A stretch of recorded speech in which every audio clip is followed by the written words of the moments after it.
Hey folks, what's going on? It's Seni Fahuri, aka Darth Caboose here, and I am back with turn number 3 of our Let's Play Labyrinth, The Awakening. This is our 4th campaign.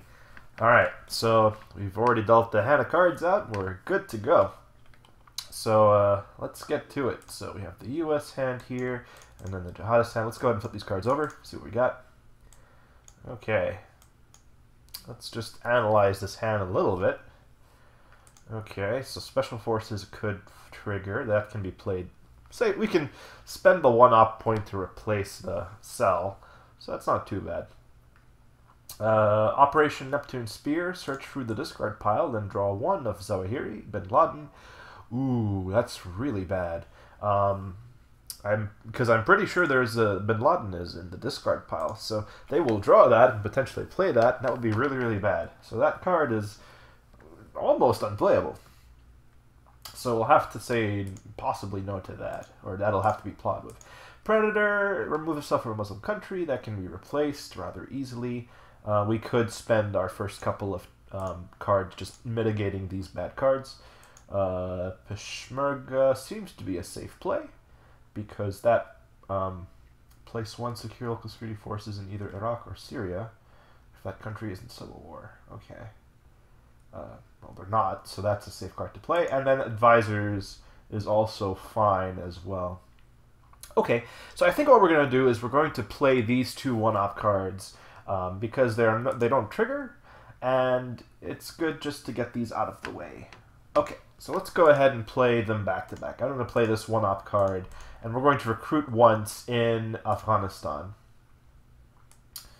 And we can do that because we have the funding. And we're going to play this Advisors card and do the exact same thing. Just another recruit in Afghanistan. Now, yeah. Okay, that is the end of that. And it's over to the United States. So their first card is going to be, drumroll please, Gaddafi. All right. Okay, so Gaddafi. I think this is probably going to be a non-playable. Right. If none, treat as unplayable. Okay, so typically Gaddafi would end a civil war in a country, but since there is none, we consider it as an unplayable event. So there are no plots yet. So we go down here. Okay, can they reassess? Well, this is a 3-ops card, but they have not the reserves. So no, they cannot reassess. And also, because they are soft and they would need to... The Islamists would have to have at least 3 resources. 3 countries worth of resources already scored. So no, they can't reassess. So is this a playable non-jihadist event? No, it's not, because that we kind of went that way. Okay, so is a disrupt in a poor Muslim that sells minus Q greater equal to 2 possible? Yes. Yes, it is possible. They can do it in Pakistan. And Pakistan is a valid target because it is a poor Muslim country. And there are cells minus Q greater equal to 2. So we go down here to disrupt. We go, okay, disrupt. Poor Muslim with cells, so yeah, they're basically going to disrupt in Pakistan. Admittedly, this is not very efficient because they're only going to remove 1 cell. Disrupting in a Muslim country, if I'm not mistaken, always removes a single cell. Affect 1 cell. If target's country's posture is hard, affects 2 cells. If 2 plus troops, yeah, so they have to have troops in Pakistan first, but they don't, so they're just going to disrupt once.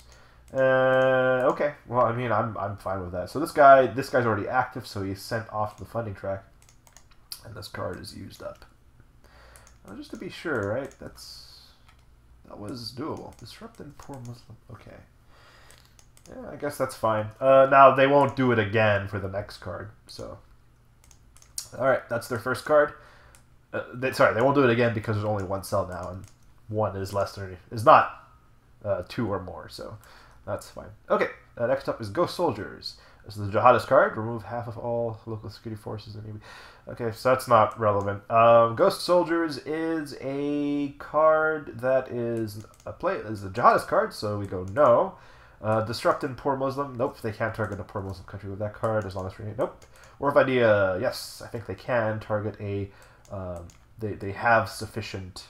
So their GWAT is a -1, but I think there's enough awakening markers that they can target a country out there. Let's see if that's possible. Okay, so they're -1. Can they target any fair countries because that's the 2-ops card? They can target the Gulf states in Syria and the Central Asia. But unfortunately, that is all. These are all at a -1. So no, they cannot target any countries for war of idea with DRM greater than equal to 0. So no. Is prestige low? Nope. It is high. So we go to no. Regime change possible? No. Disrupt for +1 prestige or to place cadre. Well, they can disrupt in Central Asia, but that would neither place a cadre nor would it give them +1 prestige because they don't have troops there. So no. Okay. Is a deploy possible? Yes, they can deploy. Alright, so deploy. Deploy to Philippines if Abu Sayyaf sells no troops. Nope. Ally Muslim with cells and without cubes. Okay, Central Asia and Pakistan are 2 possibilities there. So we need to look at the deploy priorities, I think. So where is that exactly? Deploy. Okay, here we go. When an event instructs to, when placing or replacing cubes, the US spot uses the disrupt priorities box in reverse order. I think that's what that means. Let's see. Is there anything here about deploying? Not really. Okay. Let me just double check that there's no deploy.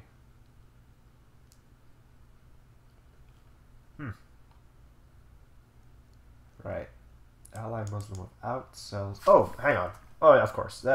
So typically I would have picked between Central Asia and Pakistan because those are the 2 possibilities. But I remember this is a 2-ops card, right? So they can only place them in Central Asia. Okay, so we know that it's going to be sent to Central Asia. Where's it going to come from? Deploy from Islamist rule. Good then fair ally without cells. Okay, so all the countries with troops have cells, so none of those are possible. Then from the troops track. Okay, so 2 guys are going to come out over to Central Asia. And that is that card play for the United States. This guy is discarded, and they are done. Alright, it's over to us now. Theft of state, that would be a great way of slowing down the progress in Egypt, but it would only slow it down for a turn, which is a little unfortunate. I think that country is possibly a lost cause, though. Let me get this out of the way. Yeah, let's go ahead and do that. Snowden's pretty nice, too, though. That would get the world hard, and that would stop them from doing war of ideas. Thinking. Alright, so if we were to play Predator, where would that hit? So, let's see here. Placing or instructs to remove cells, US bot uses disrupt priorities. Oh, there's a priorities for disrupt? Did I miss that? Maybe I did.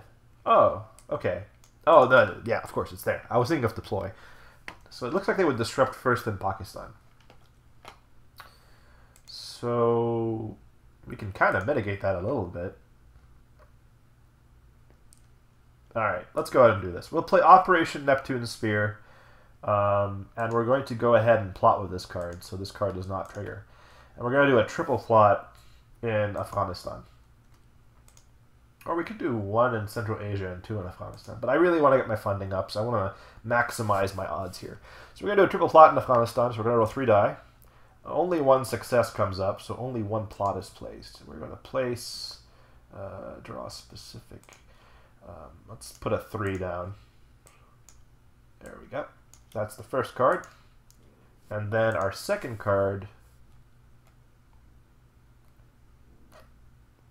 Oh, we could do Friday of Anger and 5th of State to mitigate Egypt from going to good.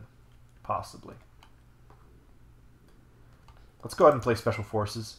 And we're going to recruit. So we'll have the event fire first. So that's a...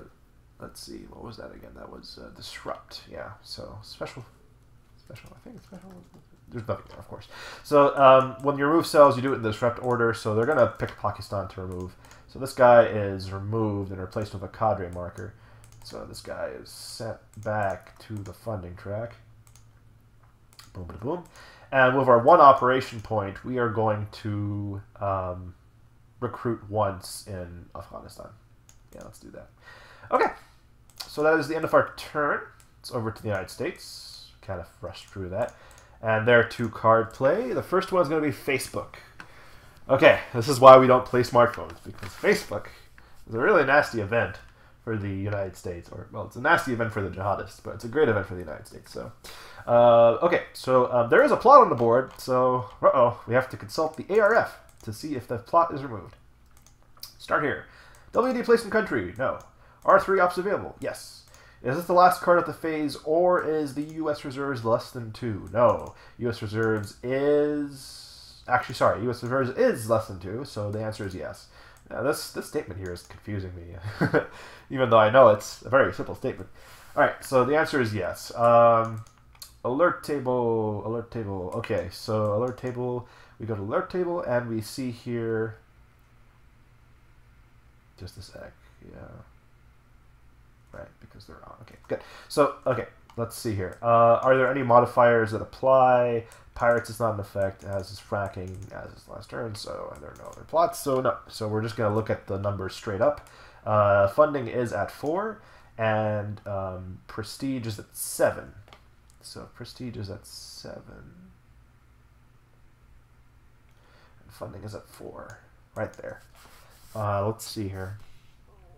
Now, if the plot were to go off in a country with troops, does it factor that in? No, obviously not, because it looks at where it is now. Okay, so we get to 4-7. The answer is yes. They're always going to alert, which makes sense because if they stop the plot, our funding would drop to tight, which means we would draw fewer cards. So this card is used up for removing of the plot.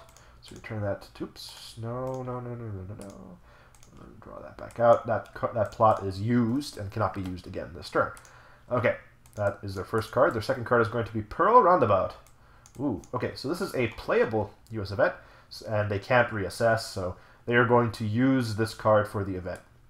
And I believe Bloody Thursday has not been played yet. So place 1 Awakening marker in the Gulf States. Oh, man, that's pretty rough. Okay, so we flip this guy over. They're at a +2 now of Awakening in the Gulf States. Ugh. They're just spreading good governance. Darn you, Americans. Alright, that's their second card. There are no plots to resolve, so that's the end of that. We could mitigate that by... oh, it has to be in a poor country.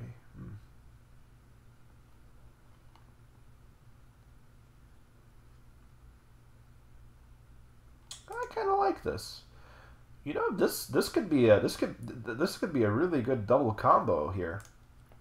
Okay, I like this. Yeah, let's go ahead and play. Oh my gosh, that's actually a really good idea. All right, let's play Friday of Anger. All right.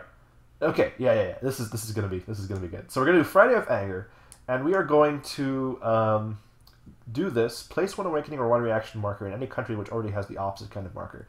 We're gonna place a reaction marker in Afghanistan. So, boom. All right. So that's the first card. And then our second card is going to be Theft of State. In a poor country, we place 1 Awakening marker with 1 reaction marker. Right? So we're going to pick Afghanistan for this one. And this guy's gone. And it's now at a -2. Oh, man. That means this country eventually will become jihadist. It will become Islamist rule. And because the United States troops are locked in there, that's bad news for them. Alright. It's going to take at least a couple of turns, though. Also, it makes their War of Idea rolls very low here, so all the better. Okay, that is the end of our 2 cards. It's over to the United States. So, I think one cool thing about these Awakening and Reaction markers is you kind of want to leave them to the end of the turn, because if the other player has cards that can manipulate them, it's all the worse. And you kind of want to leave that towards the end as a sucker punch of some sorts. So I like that. Alright, next card is Agitators. Search through... Okay, so this is a playable event. Alright, let's see Agitators. Agitators. Oh, hang on. Select candidate nearest the bottom of the discard pile. Okay. So it looks like this event is going to be played. So search through... So I'm going to move this over here so we can place the card there. Search through this card pile, reveal and draw any one event that causes civil war or allows regime change. Alright. Let's see. If I were to draw specific cards, is it in order? It is. Well, the problem is I don't know what cards cause... Hang on, what's this? CW? AS? What are these? Oh, Arab Spring. Okay, yeah, that's right. That's the different stuff there. All right. Well, let's go ahead and... How are we going to do this best? All right. Tell you what. I'm going to... Yeah, I wish there was a way we can sort of reverse the order of a set of cards. I'll tell you what. I'm just going to go top... There, I have an idea. Okay, I'm just going to put them all like this. Just sort of do it one by one. And I'll keep track of any that do... Because we have to pick towards the bottom, right? That's what it's set to do. I think it was a jihadist card that did that, so... yeah. Arab Spring Fought, Status Quo. Oof, don't want to see that card. Alright, almost there. This could really suck if it was towards the end of the deck. I think it's ISIL. I think ISIL's the one. Alright, now we're just going to put cards on until we see one that has something to do with Civil War. So, nope. Nope. Nope. Nope. Okay. That's one. That's a card that causes Civil War regime change. So, this is the card they will draw. Alright, we flip that guy over. And that's it. So, we can put all these cards back now. Alright. So, that card was played for the event. There's got to be a easier way of doing this, if anyone knows. Let me know in the comments below. Alright, so Agitators was used. It is an unassociated event, so that means that the 2 operation points will be added to reserves for the United States, which is good for them. That is their first card. Their second card is going to be, yeah, that would be their first card because they got another one, so they're going to have an extra card this turn. It is ISIL. So ISIL is an event that is, it's not going to be triggered, but they will have 3 operations points to play with. So, all right, so they have 3 ops. There are no plots on the board, so we go down here. Is a disrupt possible in a poor Muslim at cells minus cubes? Yeah, technically it could be. Let's take a look at the map here. Okay, there are no countries that have cells minus troops 2. That's a 1. That's an even. There are 1 more. So no. Islamist rule. Nope. War of ideas. Probably yes. Okay. So let's see. War of ideas in Muslim with DRM greater than or equal to 0. So yeah, I think so. So poor with the highest DRM. So are there any poor countries that they can do War of Ideas at with the highest DRM? And I think yes. I think it's going to be Egypt. So just to double check here. GWAT is at -2. Prestige is at +1. So it's a -1. So -1 overall. And then we just look at the poor country with the highest modifier, which is going to be Egypt because it's at +3. Which is really good for them. So, -1 +3, that's +2. They're rolling at a +2. So we're going to go ahead and roll a die here. They come up with a 6. Doesn't matter how you do it. 6 is good enough. That's going to shift the alignment to ally. Alright, so that is the end of that. And that is the 3 ops card used there. Oh, this is going to be rough. They're going to have sort of some unfettered card play back to back. That's the risk of playing as the jihadist, I guess. Alright, Predator. Where would Predator target if we were to play it? It would follow the disrupt priorities.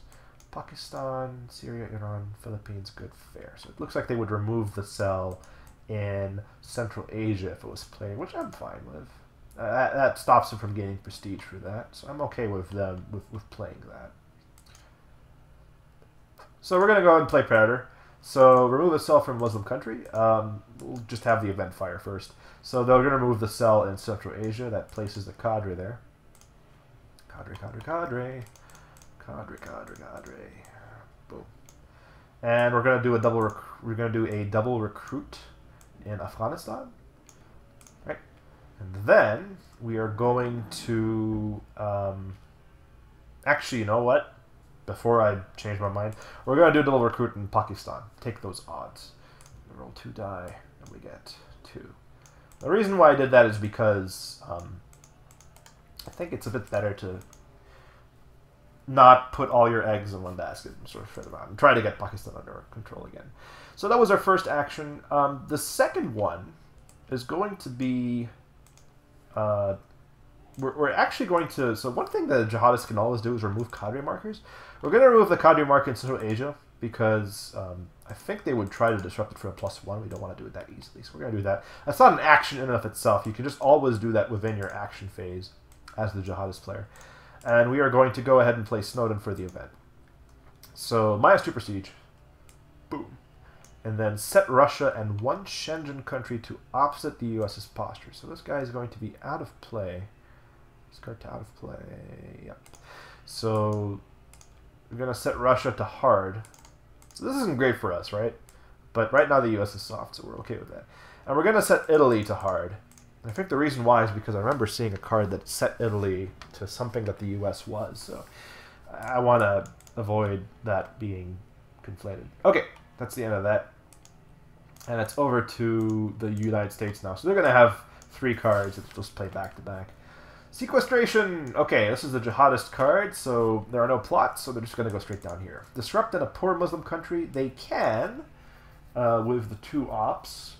So, yeah, I think they can. Disrupt it in poor Muslim at cells -2. Yes, they can. So they're going to do that. They're going to target Pakistan because Pakistan is a poor Muslim country that they can disrupt with cells -2. So they're going to spend this 2 ops card, combine it with the 1 in reserves, to do a single disrupt in Pakistan. Remember, it only affects 1 cell because they don't have any troops there. So this guy will get flippity-flipped to active. Their next card is going to be Pirates, which is unfortunate. It's going to be jihadist card, so they're going to again go down here. And I think, again, they come to the same conclusion of disrupt. Okay. They're going to spend the 2 plus the 1 op in reserve to do another disrupt in Pakistan, removing this guy. Wow, that's really inefficient for the United States. I'm happy that happened. Okay, their next action is going to be, so that's the end of that phase. It comes up back to us, but we have no cards to play, so it's over to them. And they have foreign fighters. Ugh, darn. I was hoping we could get this card because we could establish a caliphate with this card, because that places more than 3 cells. Okay, foreign fighters. Play if a country has redeemed... So, sorry, we don't do that. We're going to look at the 3 ops. Disrupt in poor Muslim at cells -cubes. Nope. No countries meet that requirement anymore. Pakistan did, but that cell was removed. Islamist rule greater than or equal to 3 and regime change possible. Nope. War of ideas in Muslim with DRM greater than or equal to 0. Oh, yeah. I think they can target something. They're at a -3 from the GWAT, but I think they can target Egypt because the -3 is counteracted by all the awakening markers. So that is the target there. But let's just double check. So War of Idea in Muslim with DRM 0, War of Idea in Muslim. Okay, poor Muslim with cells -Q. Okay, sorry, whoops, wrong one. Poor with highest DRM. Yeah, it's going to be Egypt, which is the only target because that is a country that can be targeted. So we roll a die. They get a 6. Wow. That improves their governance 1 level to fair. Oh no, that really sucks. Okay. So that is the end of all the cards. And it is now up to resolve plots. There are no plots, so we go back to that. And that is the end of that round. Let's do the end of turn stuff. So we lose a funding, which is awful because we're now tight. United States does not lose a prestige, nor do they gain a prestige. Reserves to 0. Return plots to available. Our 1 plot is returned. And then we conduct polarization. Okay. So this is the unfortunate part. Let's do Egypt first. So Egypt... hang on. Let's look at the rules here. Egypt is at a +3, which means that they are going to shift their country's alignment 1 box towards ally, and if already ally, improve governance 1 level to good. Boo. Okay, so this guy goes to good. Oh, hang on. Oh, no. I made a mistake. Hang on. It's actually not that bad, because when the country went from poor to fair at the end, the country actually loses an awakening marker for every shift towards that side. So in this case, when we start the polarization before the end of the round, there should actually only be 2 markers there. So really what happens is they're at a +2 during the polarization phase, which means they would instead add a marker. So we delay the inevitable conversion of Egypt to good governance by 1 turn. But what you gonna do? Okay, so that's the end of that for that country. Gulf states is at a +2, so they are going to gain another awakening marker. So, boom. Awakening marker placed. Syria's at a +1. Algiers at a +1. Afghanistan's at a -2. So they are going to get another reaction marker. And this is great because next round they will convert to Islamist rule. And all the bad things will happen to the United States. Alright. Awesome. I love it. Let's keep it up. Okay, so that is the end of all that. No countries went to good or poor, so we don't do any conversions. There's no Civil War country, so we skip that. Deal new cards. Okay, so it's going to be 7 for us and 8 for the United States. Now I think we're approaching that critical middle, so I'm going to deal them back and forth. So 1.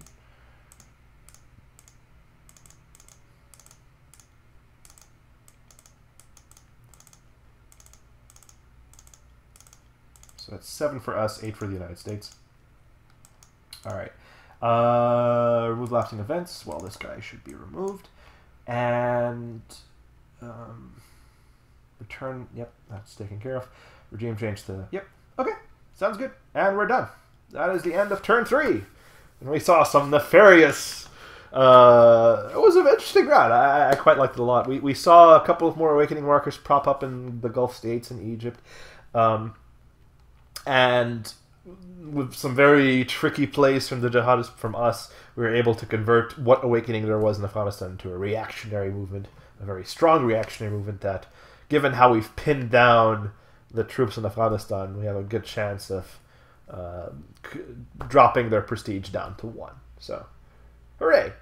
Unfortunately, the awakening markers are a bit troubling because it looks like the Gulf states and Egypt are going to get a good next turn, which is 6 of the 12 resources the U.S. needs to win. So we're going to have to go after those countries after we're done. Oh well, such is life. So let's just do a quick recap of end of turn stuff. So there are 4 fair countries. I think there's still... Yeah, there's 4. Oh, right. I think 1 country improved, so it's actually... We're tied now. Yeah. Oh, such is life. Okay, that's the end of our, let's go ahead and save this sucker. That's the end of turn 3 of our Let's Play Labyrinth the Awakening, our 4th campaign. This is our 3rd turn. I will see you all for turn number 4 in our next video. Thank you all so much for watching, and have a great day.